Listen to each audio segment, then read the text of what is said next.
Hello everyone, আসসালামু আলাইকুম। সবাই কেমন আছেন বলে জিজ্ঞেস করার মতো আর কিছু নেই। দেশের যেমন পরিস্থিতি, এ সময় ভালো না থাকারই কথা। যাই হোক, আজ রাতে আমার প্রোফাইলে এই পিকচারটি দেওয়ার পরে সবাই জিজ্ঞেস করছেন যে এটা আমি কিভাবে বানিয়েছি। আবার অনেকে এটা টিউটোরিয়ালও চেয়েছেন। তো চলুন দেখে নিই কিভাবে আপনারাও আমার মতো করে ছবি দিয়ে এভাবে এডিট করতে পারবেন। তো সর্বপ্রথম আপনারা একটি পিকচার সিলেক্ট করে নেবেন, যেই পিকচারটা দিয়ে আপনি এডিটটা করবেন। আর এডিটটা করার জন্য আপনার একটা অ্যাপের প্রয়োজন হবে। অ্যাপটির নাম হলো পিক্সার্ট। আপনি যদি অ্যান্ড্রয়েড ইউজার হয়ে থাকেন তাহলে গুগল প্লে স্টোর থেকে আপনারা পিক্সার্ট অ্যাপটি ইনস্টল করে নেবেন। এটা হলো পিক্সার্ট অ্যাপ। তো ইনস্টল আমার করাই আছে, আমি ইনস্টল করতেছি না।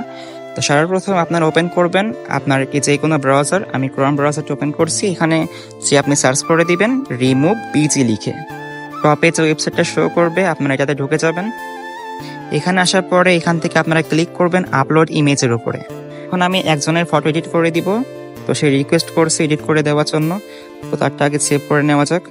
এখন এই ছবিটি এডিট করব আমরা। এটা সেভ করে নিলাম। এখান থেকে সেভ করে ক্রোমে চলে যেতে হবে। তারপর এখান থেকে আপনারা আপলোড ইমেজের উপরে ক্লিক করবেন। তারপর এখান থেকে ফটোটা সিলেক্ট করবেন। সিলেক্ট করে এখান থেকে আপনারা ডান করবেন। তারপরে দেখবেন অটোমেটিক্যালি আপনার ব্যাকগ্রাউন্ডটা রিমুভ হয়ে যাবে। দেখুন রিমুভ হয়ে গেছে। এখন এখান থেকে ডাউনলোডের উপরে ক্লিক করবেন। তারপরে সেভ করলাম ইমেজটি। সেভ করার পরে আপনারা এখন পিক্সার্ট অ্যাপটি ওপেন করবেন। প্রথমে আপনাকে আপনার পিকচারটা সিলেক্ট করতে হবে। আপনি যে পিকচারটা ব্যাকগ্রাউন্ড রিমুভ করলেন, পিকচারটা ওপেন করার পরে আপনারা এখান থেকে ক্লিক করবেন এফএক্স এর উপরে, ইফেক্ট এফএক্স।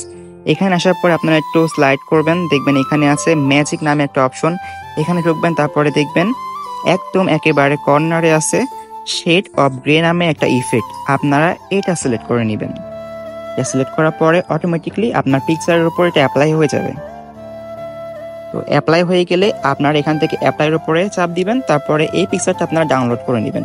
ডাউনলোড করা হয়ে গেল আপনারা এখান থেকে ব্যাক করবেন। ব্যাকে এসে আপনারা এবার ব্যাকগ্রাউন্ডটি সিলেক্ট করবেন।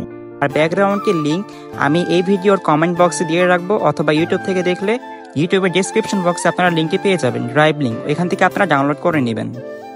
ব্যাকগ্রাউন্ড সিলেক্ট করার পরে এখান থেকে আপনারা ক্লিক করবেন অ্যাড ফটোর উপরে। অ্যাড ফটোতে চাপ দিয়ে এখান থেকে আপনারা ওই পিকচারটা সিলেক্ট করে নেবেন যেটা আপনারা ইফেক্ট বসালেন। এবার এখানে একটা সাইজ মতো করে বসিয়ে নিতে হবে। বসানোর পরে এবার এখান থেকে আপনারা চাইলে একটু শ্যাডো দিতে পারেন। এখান থেকে আপনারা একটু সাইডে আসলে দেখবেন শ্যাডো নামে একটা অপশন আছে।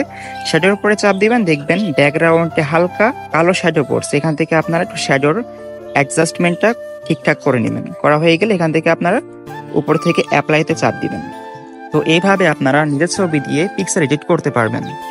এডিট করা হয়ে গেলে আপনার উপর থেকে ডাউনলোড বাটনে ক্লিক করে এটা সেভ করে নেবেন। তারপরে এটা আপনার গ্যালারিতে সেভ হয়ে যাবে। সর্বশেষে বলবো, সেভ বাংলাদেশ স্টুডেন্টস। আল্লাহ হাফেজ।